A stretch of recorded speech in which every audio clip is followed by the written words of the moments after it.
के तपाईँले पनि आफ्नो मतदाता परिचय पत्र बनाउनु भएको छ? यदि बनाउनु भएको छ भने हामीले आफ्नो मतदाता परिचय पत्र आफ्नो मोबाइलमा हेर्न चाहनुहुन्छ भने तपाईँहरूले यो भिडियोलाई सुरुदेखि लिएर अन्तिमसम्म हेर्नुपर्ने हुन्छ र तपाईँहरूले आफ्नो मोबाइलबाट आफ्नो मतदाता परिचय पत्र कसरी हेर्ने भन्ने बारेमा आज हामीले यस भिडियोमा जान्नेछौँ। त्यसैले साथीहरू तपाईँले यो भिडियोलाई सुरुदेखि लिएर अन्तिमसम्म हेर्नुहोला। तपाईँले यदि अनलाइनदेखि फर्म भर्नुभएको हो भने तपाईँलाई एउटा मेसेज आएको हुन्छ, तपाईँको नम्बरमा एउटा मेसेज आउँछ र त्यो मेसेजमा तपाईँलाई मतदाता परिचय पत्रको नम्बर दिएको हुन्छ। त्यो नम्बर तपाईँले आफ्नो मेसेज बक्समा पाउन सक्नुहुन्छ। त्यो भोटर आइडी भनेर यहाँ आइरहेको छ, आइसकेको थियो र तपाईँले पनि यस्तै खाले रेजिस्ट्रेसन गरिसकेको छ भनेर रेजिस्ट्रेसन सक्सेसफुली अप्रुभर भनेर मेसेज आएको हुन्छ र त्यो मेसेज बक्समा तपाईँले यसरी हेर्नुपर्ने हुन्छ र त्यो नम्बर तपाईँले पाइसकेपछि तपाईँले आफ्नो मतदाता परिचय पत्र आफ्नो मोबाइलबाट हेर्न सक्नुहुनेछ। त्यसको लागि साथीहरू तपाईँले आफ्नो मोबाइल भएको क्रोम ओपन गर्नु होला।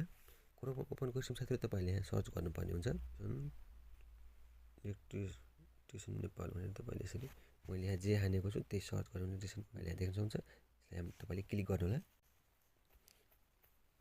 तपाईँलाई जुन तपाईँको ओटिपी कोड आएको छ त्यो ओटिपी कोड यानि कि तपाईँको रेजिस्ट्रेसन नम्बर सक्सेसफुली भनेर तपाईँलाई भोटर आइडीको नम्बर दिएको हुन्छ, त्यो नम्बर तपाईँले हाल्न पर्ने हुन्छ। भोटर रोल भनेर तपाईँले हेर्न सक्नुहुनेछ। त्यसपछि साथीहरू तपाईँकोमा केही यस्तो खाले वेबसाइट खुलेर आउनेछ र त्यसपछि देख्न सक्नुहुन्छ एउटा तपाईँको भोटर आइडीको जस्तो आइकन यहाँ देखाइदिएको छ, यसमा क्लिक गर्नुहोस्।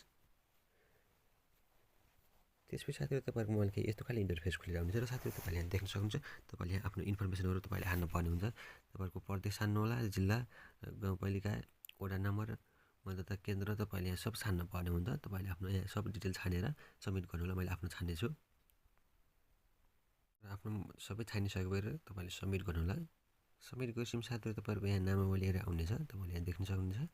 तपाईँको यहाँ सब डिटेल नामावली हेरेर आउनेछ र तपाईँले आफ्नो नाम सर्च गरेर हेर्न सक्नुहुन्छ र तपाईँलाई म दुईवटा तरिकाहरू सिकाउनेछु। एउटा यो तरिका भयो, एउटा अर्को सजिलो तरिका छ र त्यसमा पनि तपाईँलाई मैले सजिलैसँग सिकाउनेछु। एकछिन वेट गर्नुभयो भने यहाँ सर्च भन्ने एउटा बक्स आउँछ, यो बक्समा तपाईँले अघि न कपी गरेको त्यो तपाईँले यहाँ हान्न पर्ने हुन्छ। जुन तपाईँलाई मेसेज बक्समा आएको हुन्छ तपाईँको भोटर आइडी कार्ड रेजिस्ट्रेसन यानि कि अप्रुभल भइसकेको छ भनेर तपाईँले एउटा भोटर आइडीको नम्बर दिएको हुन्छ मेसेज बक्समा। त्यो मेसेज बक्स कपी गरेर तपाईँले यहाँ सर्च गर्न सक्नुहुन्छ र तपाईँको आफ्नो नाम हानेर पनि सर्च गर्न सक्नुहुनेछ। मैले जुन आफ्नो आइडी कपी गरेको थियो त्यो आइडीलाई यहाँ हाने, त्यसपछि मैले सर्च गर्नेछु। सर्च गरिसकेपछि साथीहरू तपाईँले देख्नुहुन्छ मेरो यहाँ सब डिटेल्सहरू आइसकेको छ। आफ्नो नाम, बुवाको नाम, आफ्नो तपाईँलाई मेसेज बक्समा दिएको थियो भोटर आइडीको नम्बर तपाईँले यहाँ सबै तपाईँले डिटेल देखाइदिन्छ। त्यसपछि मतदाता विवरण भनिरहेको छ, यसमा क्लिक गर्नु होला। आफ्नो फोटो हेर्नको लागि आफ्नो भोटर आइडीको त्यो फोटो हेर्नको लागि तपाईँले त्यसमा क्लिक गरिसकेपछि तपाईँको मैले केही यस्तो खाले इन्टरफेस खुलेर आउनेछ र साथीहरू तपाईँले यहाँ देख्न सक्नुहुन्छ। तपाईँले यहाँ आफ्नो जन्ममिति हाल्नुपर्ने हुन्छ, नागरिकतामा ट्याप गर्नुहोस्।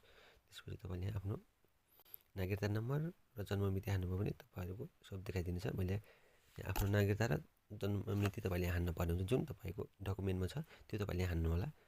यदि जन्ममिति हान्न चाहनुहुन्छ भने जन्ममिति हान्नु होला। यदि जन्ममिति देखाएन भने तपाईँले आफ्नो नागरिकताको प्रमाणपत्र नम्बर भनेर छ, यसमा बक्समा टिक लगाएर आफूले नागरिकता सबमिट गर्नु होला। आई एम नट रोबोट भनिरहेको छ, यो बक्समा टिक लगाएर सबमिट गरिदिनु होला। सबमिट गरिसकेपछि साथीहरू तपाईँले देख्नुहुन्छ तपाईँहरूको फोटो यहाँ आइसकेको छ। तपाईँले देख्न सक्नुहुन्छ तपाईँको फोटो जुन अहिले मेरो देखाएको छ फोटो र तपाईँको डिटेल्सहरू तपाईँको डिटेल्सहरू तपाईँलाई यसरी देखाइदिनेछ। तपाईँले देख्न सक्नुहुन्छ। यसरी तपाईँले आफ्नो मोबाइलबाट नि आफ्नो भोटर आइडी तपाईँले यसरी निकाल्न सक्नुहुनेछ। साथीहरू देख्न सक्नुहुन्छ। यसलाई डाउनलोड गर्न चाहनुहुन्छ भने त्यो अवस्थामा प्रिन्ट भन्ने रहेछ, यसमा क्लिक गर्नुहोस्। यसमा क्लिक गरिसकेपछि साथीहरू तपाईँले देख्न सक्नुहुन्छ यहाँबाट तपाईँले सेभ पनि गर्न सक्नुहुन्छ। तपाईँले सेभ पनि गर्न सक्नुहुन्छ र तपाईँले यसलाई स्क्रिनसट पनि लिन सक्नुहुन्छ। मैले स्क्रिनसट लिएँ र तपाईँले त्यसलाई प्रिन्ट गर्न चाहनुहुन्छ भने प्रिन्ट पनि गर्न सक्नुहुन्छ। साथीहरू यसरी तपाईँले आफ्नो मोबाइलबाट नै सजिलैसँग आफ्नो भोटर आइडी हेर्न सक्नुहुनेछ। साथीहरू यदि तपाईँले आफ्नो भोटर आइडी अनलाइनदेखि बनाउनु भएको थियो या आफै गएर बनाउनु भएको थियो, भोटर आइडी हरायो, त्यो अवस्थामा तपाईँले आफ्नो भोटर आइडी यसरी आफ्नो मोबाइलबाट नै तपाईँले हेर्न सक्नुहुनेछ। साथीहरू सजिलैसँग यसरी तपाईँले आफ्नो मोबाइलबाट नै सजिलैसँग आफ्नो मतदाता परिचय पत्र हेर्न सक्नुहुनेछ। साथीहरू यही नै थियो आजको सानो जानकारी। आशा छ हजुरहरूलाई यो भिडियो अवश्य भयो होला भनेर। यदि तपाईँलाई यो भिडियो थोरै पनि युजफुल लाग्यो भने यो भिडियोलाई धेरैभन्दा धेरै सेयर गर्नुहोला साथीहरू। हवस् साथीहरू, धन्यवाद।